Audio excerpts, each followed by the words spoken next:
મનને પ્રસન્ન રાખવું એ મનનું તપ છે. મન માટે બહુ અઘરું છે. મનનો એક સ્વભાવ છે, એને દુખી રહેવું બહુ ગમે છે. આ મનનો સ્વભાવ. તમે ગમે ત્યાં જાઓ, કોઈ ત્યાં ગમે ત્યાં સારા લગ્નમાં જમણવારમાં જઈને આવ્યા હોય ને, બધું સારું બન્યું હોય કે બાકી બધું બરાબર હતું પણ સલાડ નહોતો. આ માણસનો સ્વભાવ. ક્યાંકથી ને ક્યાંકથી કોઈક ને કંઈક દુઃખ ગોતીને આવી જાય. આ મન છે ને એ પાણી જેવું છે, જ્યાં ઢાલ જુએ ત્યાં વહેવા લાગે. મન પ્રસાદ, મનને પ્રસન્ન રાખે. સૌમ્યત્વ, મનને બહુ કઠોર નહીં બનાવી દે, સૌમ્ય રાખે. મૌનમ, મૌન એ વાણીનું તપ નથી, મૌન એ મનનું તપ છે. મૌન એટલે શબ્દોનો અભાવ નહીં, મૌન એટલે માંગનો અભાવ મનમાંથી થઈ જાય, એનું નામ મૌન. માંગ સમાપ્ત થઈ જાય એનું નામ મૌન. ઘણી વાર આપણે મૌન રાખીએ તો હાથથી ઈશારો કરીને કરીએ, એટલે મન તો બોલી જ રહ્યું છે. આ તો વાણી, તમે આ કરો તો ઈચ્છાઓ ને આ તો ચાલી જ રહ્યું. માંગ વગરના થઈ જવું એનું નામ મૌન છે. કે આજે મનમાં કોઈ માંગ નહીં ઉઠવા દો. અને આમ મનના તપની ચર્ચા ગીતાજીમાં ભગવાને વિસ્તારથી કરી છે. કહ્યું કે હંમેશા સદાનંદ રૂપ ઠાકોરજીને ભજવા, એ જ આ ઉપાય છે. અહીંયા 9મા શિક્ષાપત્રને વિરામ આપીએ. શિક્ષાપત્ર 10, 8 શ્લોકમાં આ 10મું શિક્ષાપત્ર હરિરાયજીએ લખ્યું છે. ભગવત સ્વરૂપની ફળ પ્રાપ્તિ માટે વિવિધ પ્રકારની હૃદયમાં પ્રગટેલી આરતીનું વર્ણન અહીંયા શ્રી હરિરાયજી કરે છે. કે હૃદયમાં કેટલા પ્રકારની આરતી પ્રગટે છે. તો 7 પ્રકારની આરતીની ચર્ચા અહીંયા કરવામાં આવી. પહેલી કઈ લૌકિક આરતી. લૌકિક પીડાઓ, દરેકના જીવનમાં કોઈ ને કોઈ પ્રકારની લૌકિક પીડાઓ લાગેલી છે અને બહુ સહજ છે. આપણે બધા જ લાગણીઓથી ગુથાયેલા છીએ, એટલે દુઃખ બહુ સહજ છે, સ્વાભાવિક. આ લૌકિક આરતી છે. બીજું કહ્યું જ્ઞાની, ધન, શરીર વગેરે આ બધાની આરતી. સગા સંબંધીઓની આરતી, નિકટના સ્વજનો દ્વારા મળતા અનેક પ્રકારના દુઃખો. હવે ખરેખર આપણે દુઃખી ન હોઈએ, પણ આપણો નિકટનો સંબંધી કોઈ દુઃખી હોય તો આપણને પણ દુઃખ જેવું લાગે. તો સગા સંબંધીઓની આરતી. આગળ કહ્યું દેશાર્થી, જ્યારે પોતાનું ગામ છોડીને કે જવું પડે માણસને તો એને દુઃખ થાય. આગળ કહ્યું સાધન આરતી, પ્રારબ્ધ ભોગવવાની આરતી અને વેદ સાધ્યાર્થની આરતી. આમ 7 પ્રકારની આરતીની ચર્ચા કરી છે. અનેક પ્રકારથી હરિરાય મહાપ્રભુજી સમજાવતા 4થા શ્લોકમાં પ્રારબ્ધની જ્યારે વાત કરે છે અને આજ્ઞા કરે છે, ઘણીવાર ઠાકોરજી વિલંબ કરી દે. ઘણીવાર આપણને એમ લાગે કે આમ સેવા કરીએ, સત્સંગ કરીએ, બધું કરીએ, છતાંય જીવનમાં ઘણીવાર ઠાકોરજીની કૃપા ન થતી હોય એવું લાગે. તો માનવું કે ઠાકોરજી પ્રારબ્ધ સમાપ્ત કરી રહ્યા છે. તમારા જેટલા સંચિત કર્મો ભેગા થયેલા છે, પ્રભુને આ જ જન્મમાં સમાપ્ત કરી દેવા. અણુવાસ્યમાં એક વાર મહાપ્રભુજી એક જગ્યાએ બહુ સુંદર ચર્ચા કરે છે. કેમ થયું કે આ વૈષ્ણવનો જન્મ છેલ્લો જન્મ છે. તો કે છેલ્લો જન્મ તો એના પાપ પુણ્યનું શું થશે? એ ક્યાં જશે? કોણ ભોગવશે? ત્યારે મહાપ્રભુજી સમજાવતા કહે છે કે એ વૈષ્ણવથી જે દ્વેષ કરતો હોય ને, એ વૈષ્ણવનો દ્વેષ કરનારા વ્યક્તિએ વૈષ્ણવના પાપ ભોગવવા પડે. અને વૈષ્ણવથી જે સ્નેહ કરતો હોય એ વૈષ્ણવને આ વૈષ્ણવના પુણ્ય ભોગવવાનો વારો આવે. અને આ પાપ અને પુણ્ય બીજા ભોગવી લે છે અને આ જીવ મુક્ત થઈ જાય છે. પણ ઘણીવાર એમ લાગે કે વિલંબ થઈ રહ્યો છે, ત્યારે માનવું કે ઠાકોરજી આપણા કર્મોને સમાપ્ત કરી રહ્યા છે. ગોકુલનાથજીના ચરિત્રમાં એવું આવે છે કે એક વૈષ્ણવ રોજ કથા શ્રવણ કરવા માટે આવતો, સૌથી આગળ બેસીને સાંભળતો, પણ ધીરે ધીરે પાછળ બેસવા લાગ્યો. અને એક વાર તો એક દિવસ એવો આવ્યો કે સાવ છેલ્લે બેસવા લાગ્યો, અને પછી એવો દિવસ આવ્યો કે આવવાનું જ બંધ થઈ ગયું. ગોકુલનાથજીએ પૂછ્યું કે પેલા વૈષ્ણવ કેમ નથી દેખાતા? પહેલા તો આગળ બેસતા. ત્યારે કોઈએ કહ્યું કે એને ચર્મ રોગ થયો છે, અને એવો રોગ થયો છે કે એના શરીરમાંથી દુર્ગંધ નીકળવા લાગી છે, અને એટલા માટે ધીરે ધીરે પાછળ બેસતો ને આવવાનું બંધ કરી દીધું છે. ગોકુલનાથજી કહ્યું, અરે મને એકવાર કહ્યું હોત તો એને સ્પર્શ કરત અને એનો રોગ દૂર થઈ જાત. લાવ હું એના ઘરે જાઉં અને એનો રોગ મટાડી દઉં. અશ્વ પર સવાર થઈને ગોકુલનાથજી એના ઘર જવા માટે નીકળ્યા, અને પેલા વૈષ્ણવને સમાચાર મળ્યા કે ગુરુદેવ પધારી રહ્યા છે, અને દ્વાર ખોલી અને પેલો વૈષ્ણવ તો ભાગ્યો દૂર. પેલો દૂર ભાગતો જાય ને ગોકુલનાથજી એની પાછળ આવે કે ઉભો રે તારો રોગ દૂર કરું, ઉભો રે તારો રોગ દૂર કરું. બીમાર હતો એટલે બહુ દોડી ન શક્યો, નીચે પડી ગયો. ને ગોકુલનાથજી નિકટ આવ્યા ત્યારે પેલા વૈષ્ણવે બે હાથ જોડીને કહ્યું કે કૃપાનાથ ક્ષમા કરજો, પણ આપે આવો શ્રમ લેવો પડે? અરે તને અડીથી તારો રોગ જતો રહેશે. ત્યારે વૈષ્ણવ કહેવા લાગ્યો કે આ તો અમારા પ્રારબ્ધના ભોગો છે, અમને ભોગવી લેવા દો, પણ અમારા શ્રમ માટે આપને જો શ્રમ આપીએ તો અમારી વૈષ્ણવતા જાય. પ્રભુ આપની કૃપાથી મારા કર્મો સમાપ્ત થઈ રહ્યા છે. હું તો દુઃખને પણ એ રીતે જોઉં છું કે હું મારા પાપોને ખતમ કરી રહ્યો છું. દુઃખ આવે ને ત્યારે થોડાક રાજી થવું કે ચલો એક પાપ ગયું, અને સુખ આવે ત્યારે થોડાક દુઃખી થવું, અરે મારું એક પુણ્ય ગયું, લાવો બીજું બાંધી લઉં. દુઃખ આવે ત્યારે રાજી થવું, જો કેવા પાપ સમાપ્ત થઈ રહ્યા છે, આ બધા જઈ રહ્યા છે, હું શુદ્ધ થઈ રહ્યો છું, હું પવિત્ર થઈ રહ્યો છું, હું પાપ મુક્ત થઈ રહ્યો છું. મનને તૈયાર કરવું દુઃખ સહન કરવા માટે. અને પુણ્ય આવે ત્યારે મનમાં થોડો ખેદ રાખવો, અરે મારા પુણ્યો ખતમ થઈ રહ્યા છે, સુખ ભોગવાઈ રહ્યા છે અને પુણ્યો જઈ રહ્યા છે, પછી અવસરો ગોતવા નવા પુણ્યો કરવાના. આમ શ્રી હરિરાય મહાપ્રભુજીએ સુંદર રીતે સમજાવ્યું છે. 10મા શિક્ષાપત્રને વિરામ આપીએ. 11મું શિક્ષાપત્ર 6 શ્લોકમાં શ્રી હરિરાય મહાપ્રભુજીનો મુખ્ય વિષય છે કે કર્તવ્ય ચતુષ્ટયનું નિરૂપણ શ્રી હરિરાય મહાપ્રભુજી આમાં કર્યું છે. વૈષ્ણવના કર્તવ્યો કયા છે એને સમજાવતા પ્રથમ શ્લોકમાં હરિરાયજી આજ્ઞા કરે. કર્તવ્ય ચતુષ્ટયની વાત કરી. મેં પહેલું કર્તવ્ય વૈષ્ણવનું કહ્યું કે મહાપ્રભુજીના ચરણારવિંદમાં અનન્યતા જડતા રાખવી. શ્રી વલ્લભના ચરણારવિંદની કૃપા થકી જ ઠાકોરજી કૃપા કરશે, અને એટલા માટે જીવનું પહેલું કર્તવ્ય શ્રી મહાપ્રભુજીની આજ્ઞામાં રહેવું. આ આજ્ઞામાં જીવવું એ વૈષ્ણવતાનું ગૌરવ છે. ઘણી વાર લોકો અમને પણ મળે ને વિદેશમાં, એમ કે આપને આવું બંધન ના લાગે કે કાયમ આ રીતે રહેવાનું, નામ આજ પહેરવાનું, આ રીતે જીવવાનું, આવા બંધન ના લાગે. અમને ગૌરવ લાગે કે અમે મહાપ્રભુજીની આજ્ઞામાં જીવી રહ્યા. સાધારણ વ્યક્તિ માટે નિયમો બંધન છે, ભક્તો માટે ગૌરવ છે કે મારો ઠાકોરજી રાજી થાય એ રીતે હું જીવું છું. સાધારણ વ્યક્તિને તિલકમાં શરમ આવે, કંઠીમાં બંધન લાગે, વૈષ્ણવને આનંદ થાય, ભગવાનનું ચરણ મેં મારા માથે પધરાવ્યું છે, પ્રભુને પ્રિય એવી તુલસી હું ધારણ કરું છું. ભક્ત માટે આ ગૌરવની બાબતો છે. અને એટલા માટે જ્યારે કાંઈ પણ ધર્મ કાર્ય તમે કરતા હો તો શરમાતા નહીં. આ તમારા વૈષ્ણવી જીવનના ગૌરવ છે કે તમે તમારા ગુરુની આજ્ઞામાં જીવો છો. આનાથી વિશેષ બીજું ગૌરવ છે? એક ગુરુની પાસે એક બ્રહ્મ સંબંધ લીધું ને શિષ્ય થયા અને ગુરુનું ચિત્ર આપ્યું. 1 વર્ષ પછી પાછા ગુરુદેવ એના ઘરે આવ્યા અને કહ્યું કે સેવાનો ઓરડો બતાવ. જોયું તો સેવાના રૂમમાં આટલું નાનકડું એક નાકનો ફોટો હતો. બીજું કે નાકનો ફોટો કોનો? કે ગુરુદેવ આપનો જ ફોટો છે. કે એ તો આખું ચિત્ર હતું, ખાલી નાક ક્યાંથી? કે ના, ફ્રેમ નાની હતી ને તો કાપ્યો તો આટલો જ રહ્યો. ગુરુએ કહ્યું સારું થયું નાક તો રહેવા દીધી છે. તો ફ્રેમ પ્રમાણે ફોટા ન રખાય, ફોટા પ્રમાણે ફ્રેમ લવાય. એમ ગુરુની આજ્ઞાને કાપ કૂપ કરી આપણી બુદ્ધિની ફ્રેમ પ્રમાણે ન ચલાય. એણે જે આજ્ઞા કરી હોય એવી બુદ્ધિ બનાવાય. આપણે શું કરીએ? આજ્ઞા કરે ને એટલે એને કાપ કૂપ મૂકીને એવી આપણી લાઈફમાં સેટલ કરી નાખીએ ને એટલે આપણને એવો ભાસ થાય કે આપણે તો આજ્ઞામાં જ છીએ ને, આપણે તો મહાપ્રભુની આજ્ઞા પાળીએ જ છે, પણ ક્યાંક એ આપણી જાતને છેતરવા બરાબર. એણે જે આજ્ઞા કરી એવી બુદ્ધિ વિશાળ કરાય. એની આજ્ઞાને કાપ કૂપ મૂકી આપણી બુદ્ધિની પ્રેમમાં ન સજાવે. એમ શ્રી હરિરાય મહાપ્રભુજી આજ્ઞા કરે છે. આગળ કહ્યું વૈષ્ણવના ચતુર્વિધ ચતુષ્ટય કયા છે? કર્તવ્ય ચતુષ્ટય. અને સુંદર આજ્ઞા કરતા શ્રી હરિરાયજી કહે ભગવત ગુણગાન સદાય વૈષ્ણવની જીહ્વા ઉપર રહેવું જોઈએ. સતત ભગવદ નામ, ભગવત ગુણગાન.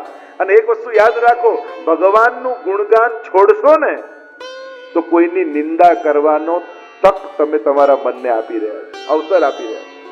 કારણ કે એક વસ્તુ યાદ રાખો, મન કોઈ પલડે તો બેસશે જ. સારું નહીં વિચારો તો ખોટો વિચાર આવવાનો જ છે. આ સમજી લેજો. મન એમને નથી રહેતું, મન સબ્જેક્ટ વગર નથી રહેતું, વિષય વગર નથી રહેતું. એને કોઈ ને કોઈ સબ્જેક્ટ તમે નક્કી કરીને નહીં આપો તો એ ખોટા સબ્જેક્ટો ગોતી લે. સીધી સાદી વાત છે, સત્કર્મ નહીં કરો તો પાપ થશે. તમે માનતા હો કે હું ભગવાનનું નામ નથી લેતો પણ પાપ ક્યાં કરું છું, કોઈ પણ ઘડીએ પાપમાં તમે પ્રવૃત્ત થઈ જશો જો ભગવાનના નામનું તાળું મુખમાં નહીં મારી રાખો. અને એટલા માટે ગુણગાનમ, તમારી સેવા ઠાકોરજી સ્વીકારી રહ્યા છે એનું પ્રમાણ શું કે દિવસે દિવસે તમારી અંદર દીનતા વધતી જાય. અને દીનતા એટલે દયા નહીં હો, દયા ખાઈને નમ્ર બન્યા રહેવું એ દીનતા નથી. દીનતા તો પ્રગટે, એ ફલરૂપા છે. વાણી વિચાર વ્યવહાર ત્રણેયની દીનતા કહી છે. વૈષ્ણવની વાણી કેવી હોય, વૈષ્ણવ કેવું વિચારવું, વૈષ્ણવનું આચરણ કેવું. વૈષ્ણવ તો બોલે ને તોય ખબર પડી જાય કે આ વૈષ્ણવ લાગો છે, એની વાણી એનો પરિચય. દૈન્ય તથા ત્યાગ, લૌકિક વૈદિક આદિનો ત્યાગ. પ્રભુ સુખ માટે આ 4 કર્તવ્યોની ચર્ચા કરી છે.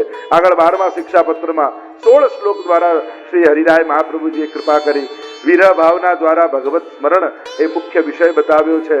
અને કઈ રીતે એ સ્વામિનીજી પ્રભુનો વિરહ ભાવ કરે છે એનું આખું વર્ણન અદ્ભુત રીતે આ શિક્ષાપત્રમાં બતાવ્યું છે. જો આપણા હૃદયમાં પ્રભુ પ્રત્યે તાપ ન જાગતો હોય તો આ 12મા શિક્ષાપત્રનો રોજ પાઠ કરવો જોઈએ. એનાથી આપણા હૃદયમાં ભગવત વિરહ, ભગવત તાપનું પ્રાગટ્ય થાય છે. કયું બીજા શ્લોકથી 15મા શ્લોક સુધી પ્રભુના 64 નામોનું રટણ કર્યું છે. અને 4 સ્વામીજી અને 16 શણગાર એમ કહીને 64 નામ, એ પ્રકારે 4 યુદ્ધ ના 4 સ્વામીની અને 16 શણગાર એમ કરીને 64 નામોનું વર્ણન કર્યું છે. 50 નામ એમાંથી સંયોગાત્મક છે અને 14 નામ એ વિપ્રયોગાત્મક છે. પહેલા શ્લોકમાં શ્રી હરિરાય મહાપ્રભુજી આજ્ઞા કરે છે કે સ્વામીજીએ જે વચનો કહેલા છે અને તે વારંવાર ચિત્તમાં ધારણ કરવાથી એ વિરહની પ્રાગટ્ય હૃદયમાં થાય છે. એવા ફલાત્મક આ નામો છે. વિરહના સમયે સ્વામીજી આ નામોનું ઉચ્ચારણ કરે છે અને એ નામ શ્રી હરિરાયજી કૃપા કરીને આ શિક્ષાપત્રમાં લખ્યા છે. અહીંયા છેલ્લે 16મા શ્લોકમાં શ્રી હરિરાયજી આજ્ઞા કરે છે કે સ્વામીજી સદાય આ રીતે ભગવત નામોનું ગાન કરે છે અને આપણે પણ અહર્નિશે ભાવના કરવી જોઈએ એમ આજ્ઞા કરી. આગળ 13મા શિક્ષાપત્રમાં 11 શ્લોકમાં શ્રી હરિરાય મહાપ્રભુજી સર્વ સ્થળેથી ચિત્તને નિવૃત્ત કરી અને એક પ્રભુમાં સ્થિર કરો, ચિત્તનો નિરોધ કરવો, આ વિષયથી આ શિક્ષાપત્ર આપ લખે છે. અને મહાપ્રભુજી શ્રી હરિરાય મહાપ્રભુજી પહેલા જ શ્લોકમાં આજ્ઞા કરતા કહે વિપરીત કાળ ચાલી રહ્યો છે, સમય અનુકૂળ નથી અને આપણે ધર્મ કરવો છે. લહેરો અને પવન વિરોધ દશામાં છે અને આપણે નૌકાને પાર ઉતારવી છે. શું કરવું જોઈએ? આ કાલથી લડવા માટે યા કાલને તરવા માટે જીવે શું કરવું જોઈએ? તો શ્રી મહાપ્રભુજીનો આશ્રય કરે તો આ કાળમાંથી તરાય છે. તેને કાળ કર્મ નવ બાંધે રે, યમતે શિર ધનુષ ન સાંધે રે, એવો માર્ગ શ્રી વલ્લભ વરનો જ્યાં નહીં પ્રવેશ વિધિ હરનો. એમ કહી 3જા શ્લોકમાં સત્સંગ એ દુર્લભ છે એમ કહેતા શ્રી હરિરાયજી 3ય શ્લોકમાં આજ્ઞા કરે કે અહીંયા સત્સંગ બહુ દુર્લભ છે, ગોતે ગોતે મળતો નથી અને દુસ્સંગ સામેથી આવી જાય છે. ન જોઈતો હોય તોય આવી જાય છે, ન બોલાવ્યો હોય તોય આવી જાય છે, ન ગમતો હોય તોય આવી જાય છે. ગઈકાલે જ કહેતો હતો ને કે પેલો ચેપી રોગ લાગે એની બાજુમાં બેસો તો ચેપ લાગી જાય, પણ પહેલવાનની બાજુમાં બેસો તો તમે પહેલવાન ન થઈ જાઓ. એના માટે તો જાતે જ કસરત કરવી પડે, જાતે જ મહેનત કરવી પડે. એટલે એક વસ્તુ યાદ રાખજો, લૌકિક સામેથી આવશે અને અલૌકિક તમારે સામેથી જઈને મેળવવાનું છે. તમારે પ્રયાસ કરીને મેળવવાનું છે, કોશિશ કરવાની છે. આપણે ઊંધું કરીએ છીએ, લૌકિક માટે મહેનત કરીએ છીએ, અલૌકિક એ તો ઠાકોરજી કૃપા કરશે ને ત્યારે કરીશું. એટલે ભગવાનને હંમેશા ભગવાન ભરોસે જ મૂકી દઈએ છીએ. હંમેશા અલૌકિક માટે એમ કહે કે પ્રભુ કૃપા કરે ત્યારે, અને લૌકિક હું નહીં કરું તો નહીં થાય. અને એટલા માટે આ વિવેક રાખજો, આ વસ્તુ હંમેશા યાદ રાખજો. અલૌકિક મારે સામેથી જઈને સાધવાનું છે. તમે કથામાં અહીંયા નહીં આવો તો આખો પંડાલ લઈને અમે બધા તમારા ઘરે નથી આવવાના, તમારે જ પંડાલમાં આવવાનું છે. મારે અલૌકિક સાધવું છે, મારે ધર્મ શીખવો છે, મારે સેવા કરવી છે. તમારો સંકલ્પ તમને કરાવશે, પણ એવી કોઈ કલ્પનામાં બેઠા રહેશો કે ક્યારેક થશે, તો એવું થવાનું નથી. દિવસે દિવસે જવાબદારીઓ ઘટતી નથી, વધે છે. કોઈ એમ માનતું કે બસ બાળક ભણી જાય એટલે શાંતિ. અરે ના, પછી બીજી જવાબદારી, પછી એમને કે પરણે તો શાંતિ. પરણી જાય, આપણને કે વહુ આવે, ખબર પડે સાસુ લઈને આવ્યા ઘરે, તો પછી તો જવાબદારીઓ વધે જ છે. કઈ ઘટતું કાંઈ નથી. છે એના કરતા વિપરીત સંજોગો થવાના છે, અને એટલા માટે કરવું છે તો આજે જ શરૂ કરો, કારણ કે આજ કરતા વધારે પછી ક્યારે અનુકૂળતા થવાની નથી. અને એટલા માટે શરૂ કરી દે. અહીંયા હરિરાયજી આજ્ઞા કરે છે કે આ સ્વભાવ જ એવો છે. સત્સંગ ગોતે મળતો નથી. આપણે બધે ગોતવા જઈએ, કોઈ સત્સંગી, કોઈ સારો ભગવતી મળે. મેં પહેલા જ કહ્યું કે ચોપડીમાં લખેલો માણસ દુનિયામાં ગોતવા જશો તો મળવાનો નથી, પણ જેના સંગથી તમારી અંદર સદવિચારો જાગવા લાગે તો એ સત્સંગ જ છે. ગુણને ગ્રહણ કરવા, જ્યાં જ્યાંથી સદગુણ દેખાય એને ગ્રહણ કરવા. તમે એમ વિચાર કરો કે એવું ઝાડ મને કોઈ મળે કે જ્યાં કેળું, પપૈયું, ચીકુ, સફરજન બધું એક ડાળમાં ઉગે, એવું ઝાડ દુનિયામાં મળે? તો એવું ઝાડ ન મળે, પણ એક થેલીમાં તો ભેગું કરી શકાય ને બધું. તેમ તમારી મન અને બુદ્ધિને એવી થેલી બનાવો કે જ્યાં જ્યાંથી ગુણ મળે એને ભેગા કરતા જાઓ. પણ એક જ જગ્યાએ બધા ગુણો ગોતવા જશો ને, પેલું કે ઉત્તમ મિત્ર શોધવા જાય એ મિત્ર વગરનો જ રહી જાય. એને એમ થાય કે આ ચોપડીમાં જે લક્ષણો છે એવો માણસ મારે ક્યાંક જોઈએ છે, તો એવા તો મળ્યા વગર રહી જશો, એકલા રહી જશો. પણ તમને જે ગુણો ગમે છે એ ગુણો શોધવાની દ્રષ્ટિ રાખશો ને, તો એવા ઘણા માણસો તમને મળશે કે જેની અંદર આવા ગુણો ક્યાંક ક્યાંક એક એક એક એક મળશે. બધું એકની અંદર કલ્પના ન કરો. અને એટલા માટે સત્સંગ માટે પ્રયાસ કરજો, સેવા માટે પ્રયત્ન કરજો. મારે પધરાવા છે, મારે સત્સંગ કરવો છે એવો આગ્રહ રાખજો. આગળ 10મા શ્લોકમાં શ્રી હરિરાય મહાપ્રભુજી કહે છે, એવા પ્રભુ પાસે જઈને તમે જયારે દુઃખની વાત કરો છો ત્યારે એમને દુઃખ સમજવા નથી, કારણ કે એને જોયું જ નથી દુઃખ. એને દુઃખ અડતું નથી, એને સ્પર્શતું નથી. પરમાનંદ રૂપ પરમાત્મા છે. અરે તમારા જીવનમાં દુઃખ આવે ને વાત કરો, ભગવાન માટે દુઃખ, મોહ, મમતા, માયા આ બધું સમજવું ભગવાન માટે અઘરું છે, કારણ કે એ તો આનંદ રૂપ છે. આનંદ માત્ર કરપાદ મુખોદરાદી. અને એટલા માટે ક્લેશયુક્ત થઈને બને તો પ્રભુ પાસે ન જાઓ, પ્રસન્ન થઈને જાઓ. કૃષ્ણની આ સ્મરણ કરો. એ કરુણાવાન છે, અને કરુણાને કારણે એ તમારા સર્વ દુઃખોને હરી લેશે. એમ કહી આગળ 14મા શિક્ષાપત્રમાં 7 શ્લોકમાં દુસ્સંગથી બચવા, અન્યાશ્રયનો ત્યાગ એ મુખ્ય વિષય સાથે શ્રી હરિરાય મહાપ્રભુજી ચર્ચા કરતા 4થા શ્લોકમાં આજ્ઞા કરે. અને તેમણે જે કહ્યું એ જીવ અધ્યાસ સ્વશરીરાદૌ, અનેક અધ્યાસોથી જે જીવ બંધાયેલો છે એને ભગવત સંબંધથી મુક્ત થાય છે એ જીવ. એમ કહી આગળ 15મા શિક્ષાપત્રમાં 8 શ્લોકમાં શ્રી હરિરાય મહાપ્રભુજી ભગવત સ્મરણ એ વિષય સાથે પત્ર લખી રહ્યા છે. પહેલા શ્લોકમાં હરિરાયજી આજ્ઞા કરે છે, કારણ કે તમે આનંદના થયા છો, પ્રભુના થયા છો, અને પ્રભુ તમારા સર્વ દુઃખોને હરનારા છે. એ હરી લેશે. જેમ કીટ ભ્રમર ન્યાય, કીટક ભ્રમરનું ચિંતન કરતા કરતા ભ્રમર રૂપ બની જાય છે, એમ જીવ આનંદ રૂપ પરમાત્માનું સ્મરણ કરતા કરતા આનંદ રૂપ થઈ જાય છે. અને એટલા માટે તમે ભક્તોના ચરિત્રને જોશો, વાંચશો તો તમને એમ લાગશે કે એમના જીવનમાં દુઃખ છે, પણ ભક્તોને દુઃખ સ્પર્શતો નથી. કુંભનદાસના જીવનમાં વાંચશો તમને એમ લાગશે કે અમને ભોજન કરવાય નથી, પણ એ દુઃખ તમારી દ્રષ્ટિનું છે, કારણ કે તમારી દ્રષ્ટિ લૌકિક છે. કુંભનદાસને દુઃખ સ્પર્શતું નથી. એમ આ સદાનંદ એવા ઠાકોરજીનું સ્મરણ કરવું. 7મા શ્લોકમાં શ્રી હરિરાયજી સમજાવતા કહે, પ્રભુના સ્વરૂપ, સામર્થ્ય, સ્વભાવને જાણતો નથી, તો એટલા માટે તે મહાત્માનું દર્શન કેમ થાય? તો કહ્યું કોણ કરાવે? દયા નિજ માહાત્મ્યમ કરીશન પ્રકટમ હરિ વાણ્યા યદા તદા સ્વાસ્યમ પ્રાદુર્ભૂતમ ચકારહી. કે સ્વયં ઠાકોરજીને એમ થયું કે મારું મહાત્મ્ય આ જગતમાં કોઈ વર્ણન કરવા માટે સમર્થ નથી, એનું જ્ઞાન સમર્થ નથી કે મારા સ્વરૂપનું વર્ણન કરી શકે. પછી કઈ રીતે મારું મહાત્મ્ય પ્રગટ કરું? અને જ્યારે કોઈ સમર્થ ન દેખાયું તો પ્રભુ પોતે દયા કરી અને ભૂતલ પર શ્રી મહાપ્રભુજી સ્વરૂપે પધાર્યા. એ જ પ્રભુ વલ્લભ રૂપે આવ્યા અને એટલા માટે શ્રી વલ્લભના સ્વરૂપનું સ્મરણ કરવું જોઈએ અને તો જ પ્રભુના મહાત્મ્યનું જ્ઞાન જીવને થાય. શ્રી વલ્લભના આશ્રય માત્રથી એમ કહી અને અહીંયા આ 15મા શિક્ષાપત્રને વિરામ આપી 16મા શિક્ષાપત્રમાં 10 શ્લોકમાં ચિંતા નિવૃત્તિના વિષયની સાથે શ્રી હરિરાય મહાપ્રભુજી 10 શ્લોકમાં આ શિક્ષાપત્ર લખે છે અને પહેલા અને બીજા શ્લોકમાં શ્રી હરિરાય મહાપ્રભુજી સમજાવે કે